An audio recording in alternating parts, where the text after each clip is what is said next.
Oh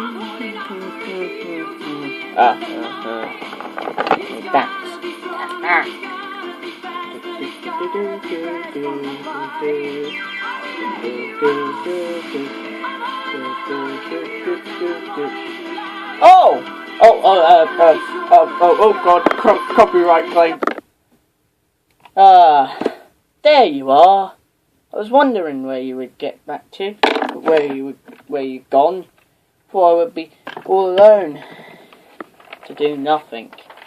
Hello once again, YouTube, and welcome to another video by yours truly, Robert Lewis, and today I am doing it. Yes, today I am reviewing. Just get that down. Get that also down. Don't need that. Yes, I am reviewing that. Yeah. Okay, I'm just gonna be a while, so excuse me, please. Oh, and also you can have some relaxing, copyright-free music whilst I'm gone. So, yeah, I'm going to get it.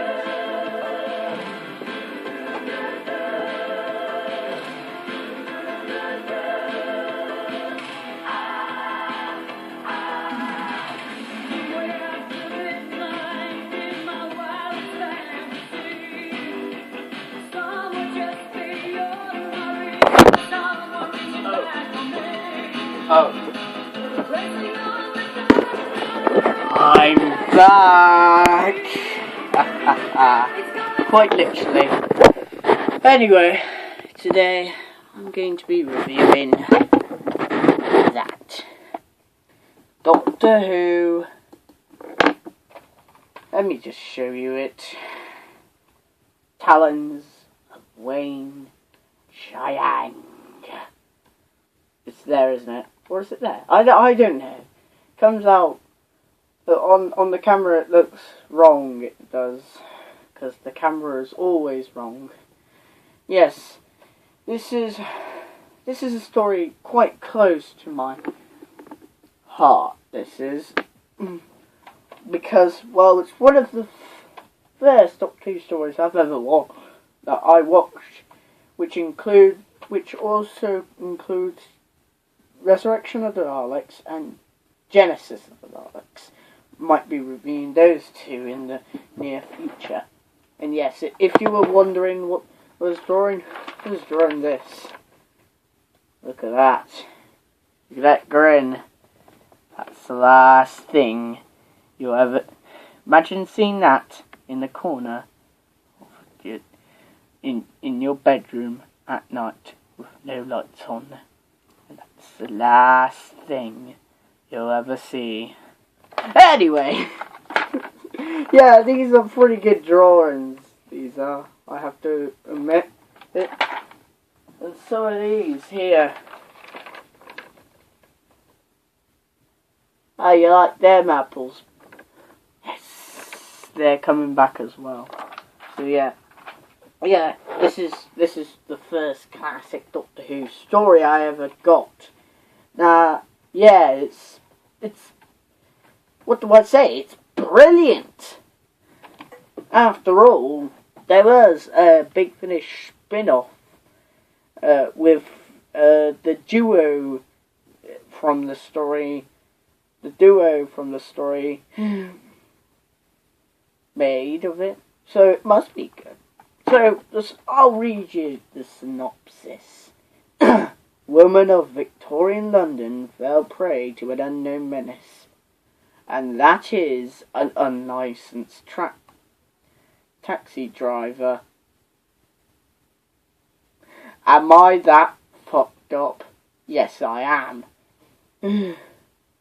Whilst monstrous terrors lurk in the sewers of under the city, which are giant rats, which, with the budget of a 1977 story, you might say, oh Christ, are we going to see really horrible rats? And Yes, they're going to look cheap and horrible, but at least they put effort into it, unlike most New Who's stuff. Oh!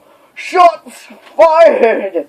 Stand back, everybody, because this man is a beast. Anyway, I got this t-shirt from that the convention that I went to, and most of you might have watched that video because it has 80 views. Oh my god, it has 80 views. Time flies when you're actually making good quality content. Actually, no. Chinese gangs scurry across the dark fog. A sinister stage musician seeks to serve his mysterious master. The Doctor and Leela arrive, only to find themselves plunged into a series of macabre horrors. Doesn't that sound creepy? Yes, this story is well doubt one of the best Doctor Who stories, and one of the most controversial Doctor Who stories, to say the least. Yes, most of the Chinese people in this story are actually white people. And of course the PC police are like, no, this is horrible, they're being racist. I just say, well, it's a good story, so it doesn't really matter. Yeah, this story is in the Strong Season 14. This is... which... Season 14 is one of the strongest seasons for Doctor Who, I have to say. This, Talons, Robots, and Face of Evil, and Hand of Evil, and Mask of Mandragora, and this is the end one. This is the season finale, and it's definitely a season finale because it's about... Let me look. Okay. It's about 6 parts long. Yeah, it's 6 parts long, as you can see. That's the end here. Yeah. So, if something's 6 parts long, then it must be good. And as you can see from the guy that plays Weng-Chiang, who's supposed to be Chinese. Yeah, he's a white dude, definitely. So the PC police are like, and us Doctor Who fans defend this. This is one of the best Doctor Who stories ever. Maybe even one of the best out of the Tom Baker era, or even the 70s. It's up there with the Green Death, Day of the Daleks, Doctor Who and the Silurians, Hordes of Time. No, that's mess. That's the So Bad It's Good story, that is. Genesis of the Daleks, which I also got. Pyramids of Mars. Oh my god, there's so many good ones. And Pirate Planet and City of Death. Good old days.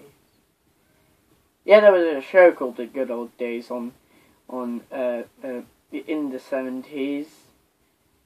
It's not on anymore because nobody gives a shit about the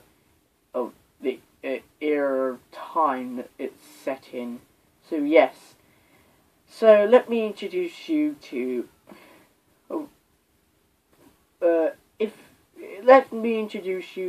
the second best Doctor, next to Sylvester McCoy's 7th Doctor. We already covered one of his stories, one of his strongest, the Happiness Patrol. This is one of Tom's strongest. Yeah, his era is a gold mine, except for Underworld and Horns of Nimon. Well, Horns of Nimon, I would say, is So Bad It's Good story. Yeah. Unfortunately, the season 17 didn't end with Sharda, which is much more stronger than what do we call it? Horns of 9-1. I love that story, and I count it as part of season 17, and you should too. Yeah. The Fourth Doctor is the most eccentric Doctor, and one of the most popular Doctors outside of the new ones, because the new ones are all like Christopher Eccleston and John Hurt are the best out of the new ones, because John Hurt was the best. May you rest in peace, Sir John Hurt. Yep.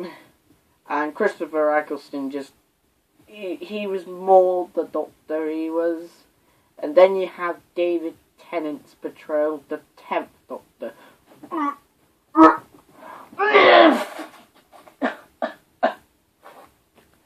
Let me tell you, I'm not a big fan of the 10th Doctor, even though his era was even though he was my first Doctor, I just don't like his era, honestly. It was when the show went to shit.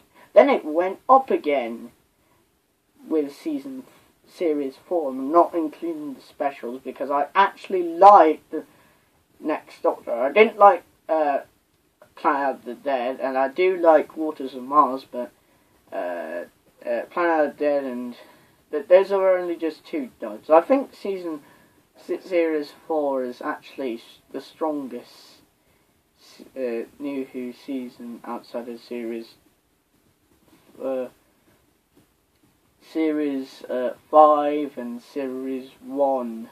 Yes, you have series 5, and then you have series 4, series 5, and then you have the first half of series 6, which was lovely, and then the second half, and that's where Doctor Who went downhill, and it went up a little bit better in series 8, because we had such classics as Into the Dalek, and I liked Into the Dalek, and Death in Heaven, and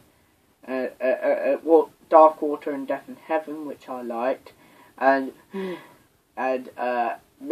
Flatline, and The Mummy in the Orient Express, which I also liked. Kill the Moon was shit. In the Forest of Shite was, hence the title, shit. Yeah, that was actually a good season. I think also series 9 is mixed bag. Definitely, like Hellbent was absolute crap, honestly. So, wait, what are we doing? Yeah, the Fourth Doctor. He's one of the best Doctors, and he, rightfully so. His performance is more zany and more eccentric and more unpredictable than Tennant's performance. Yeah, Tennant was zany, but not in the way that the Fourth Doctor was zany. The Fourth Doctor had a more British humour, and he was older than Tennant, so that means he would be a little bit more and his expressions, he used his expressions like whenever something bad happens, or when he's sad, he's like when he's happy that he's confusing people. I can't replicate it. And he's like being serious and he's confusing people. Yeah, he's one of the best Doctors, trust me. And also Leela, one of the best companions with Ace. It goes like before Ace. Yeah, 10th Doctor's era I do kind of like, don't you think, Whovians? Yes, I do like it. It's so lovely. Why am I doing a salad fingers impression? I do not know. Yeah, Leela is known for wearing being scantily cladded. Oh my. And she is pretty strong, let's just say. Even stronger than, let's say, Sarah Jane. Sarah Jane holds a rifle, whilst Leela holds a crossbow and manages to take out this flying robot. She's a fucking badass, and that's cool, isn't it, dudes? Yeah, badass female characters. That are original. That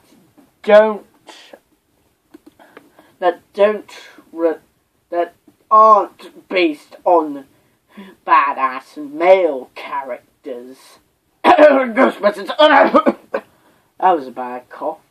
Anywho, yeah, she's good. And let me introduce you, sir, to Jago and Lightfoot. Mr. Jago and Dr. Lightfoot. Yes, and this is a story by Robert Holmes, so you know that this is a story by Sir Robert of Holmes, and since he's a Robert, it must mean it's instantly good, unless you're Robert Pattinson. So yes, and he usually does this. These two characters, these two characters which you wouldn't think would join forces together, but do. The Space Pirates is his weakest story, in my opinion. Robert Holmes' weakest story. This is one of his strongest stories, alongside Caves of Androzani. Yeah, it is a good story.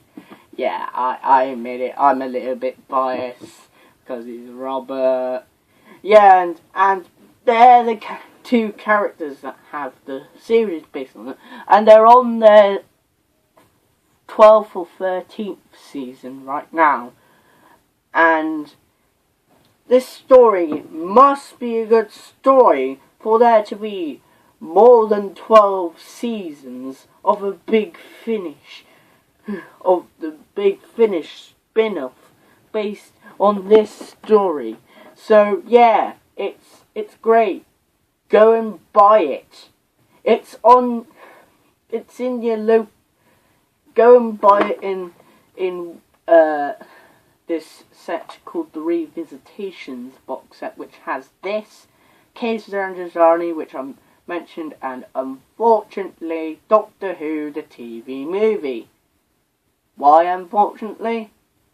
God, I need to do a review of that. That's gonna be a really horrible video to film, and I can just unleash my hatred against that goddamn story. I hate it. Yeah. So go and buy it now, please. For the love of God, please buy it. I swear you're going to love it. So, I'll see you all in the next video. And hopefully you'll see a completed version of this. I don't know. Goodbye, my friends. Bye. Go away. Now, leave. Alright, you can have a look at the cover. It's going to look a little bit different than this because it's a special edition. Yeah.